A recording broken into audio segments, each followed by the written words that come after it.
Everglades Forever, Restoring America's Great Wetland by Trish Marks. Photographs by Cindy Karp. In Homestead, Florida, the students in Miss Stone's fifth grade class have been learning about the Everglades, a vast natural wetland located on the southern tip of Florida. Since 2000, the Comprehensive Everglades Restoration Plan has helped to preserve this wetland and its natural water system. Now, all of Miss Stone's students are visiting the Everglades to experience this amazing place and learn what they can do to preserve it. The map on the right shows where Everglades National Park is located in Florida and the areas Miss Stone's class explored. On the morning of the field trip, the bus traveled west from Avocado School. The students saw the landscape change from houses and shopping centers to a flat, grassy prairie that met the horizon miles away. Soon, they arrived at the Royal Palm Visitor Center, part of Everglades National Park. Ms. Stone had arranged for the class to meet Ranger Jim at the Visitor Center. From there, the ranger led them to the start of Anhinga Trail, a boardwalk circling into a slough. It was the dry season, which lasts from December through April, so the water levels were low. But there is a deep part of the slough at the beginning of the trail that never dries up. Around the edge of this part, large water birds called anhingas sun their wings. Anhingas hold out their wings to thermoregulate, or regulate their body temperature, by soaking up the sun's energy to keep their bodies warm. An osprey, a fish-eating hawk, waited in a tree for a flash of fish in the water. In the distance, an egret stood in the sawgrass, and a flock of endangered wood storks flew overhead. Overlooking sawgrass on Anhinga Trail.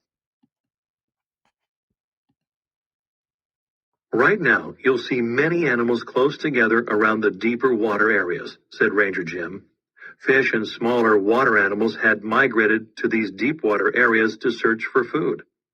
Wading birds, alligators, ospreys, and cormorants, large diving birds with bright green eyes, followed to feed on the fish and smaller animals. Alligators also use their tails, snouts, and feet to dig deep holes, which fill with water. These holes are places for alligators to cool off while they wait for a meal of the small animals that are attracted to the water-filled holes. During the wet season, which lasts from May through November, water covers much of the land. Then the animals spread out because the water that carries their food is spread out. The Everglades has wet and dry seasons, but it also has wetter and drier areas caused by how high the land is above the water level.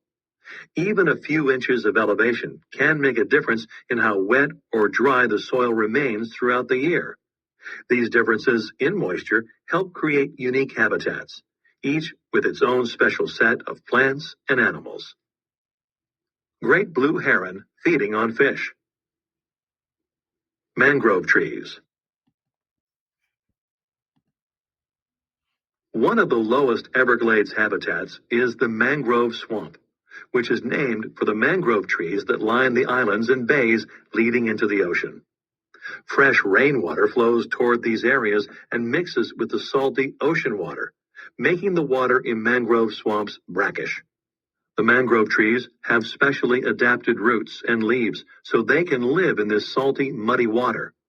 The swamps also serve as nurseries for shrimp, bonefish, and other marine animals that need a protected place to grow before they head to the ocean. If the brackish water in mangrove swamps changes, these animals cannot survive.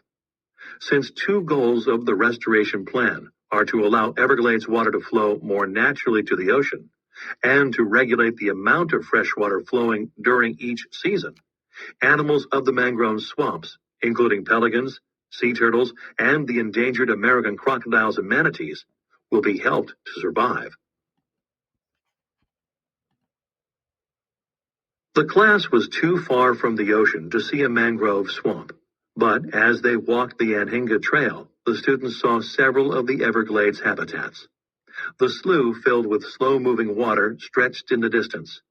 A sawgrass prairie covered the shallow parts of the slough, and in the distance, the rounded domes of hardwood hammocks rose above the surface of the water.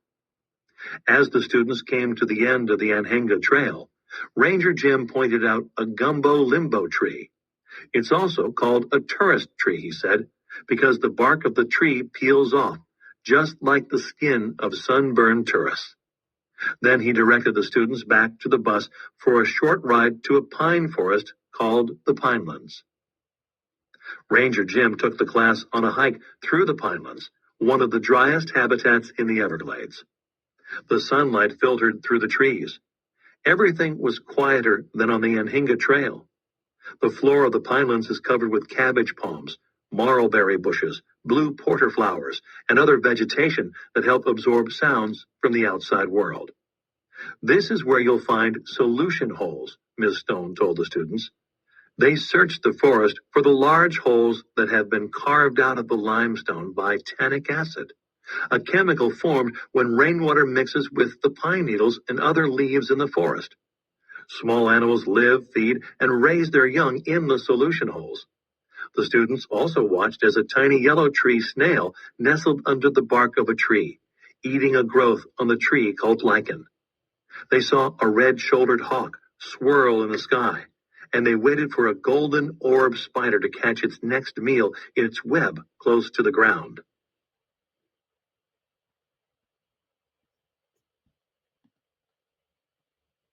As they walked through the Pinelands, the students talked with Miss Stone and Ranger Jim about the circle of life, the Miccosukee belief that all plant and animal and human life is connected. They had seen this today in the habitats they visited. The students also realized how terrible it would be if the habitats in this part of the Everglades were not protected from the effects of farming and development that were still putting the Everglades in danger. What would happen to all the unique plants and animals they had seen? Ranger Jim said they could help by conserving water, even when brushing their teeth or washing their faces, because most of the water used in southern Florida comes from the Everglades. With responsible water conservation, the Everglades Restoration Plan could, over the next 30 years, restore a healthy balance so all living things, plants, animals, and people will be able to live side by side in the only Peheoki grassy river in the world. It was the end of a long day for the class, but there was one more part of the Everglades to visit. Ms. Stone and Ranger Jim led the students into an open space hidden at the end of the hiking trail. Flock of white ibis.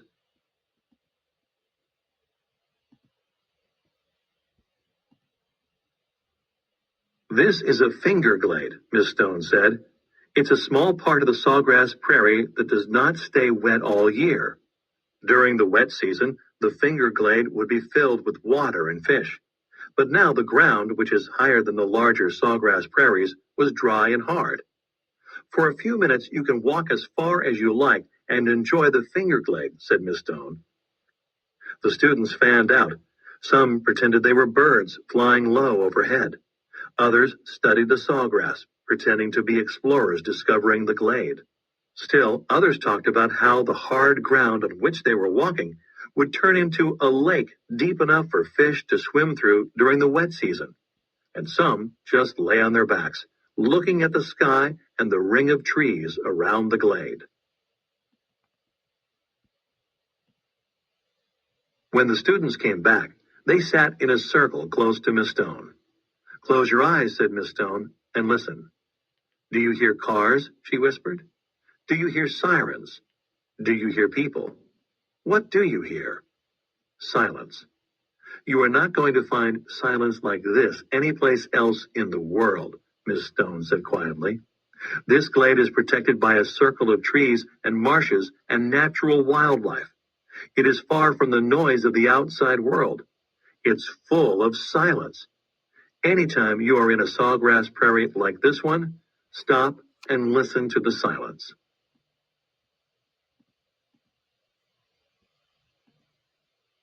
The sun was setting over the Everglades as the class walked back to the bus.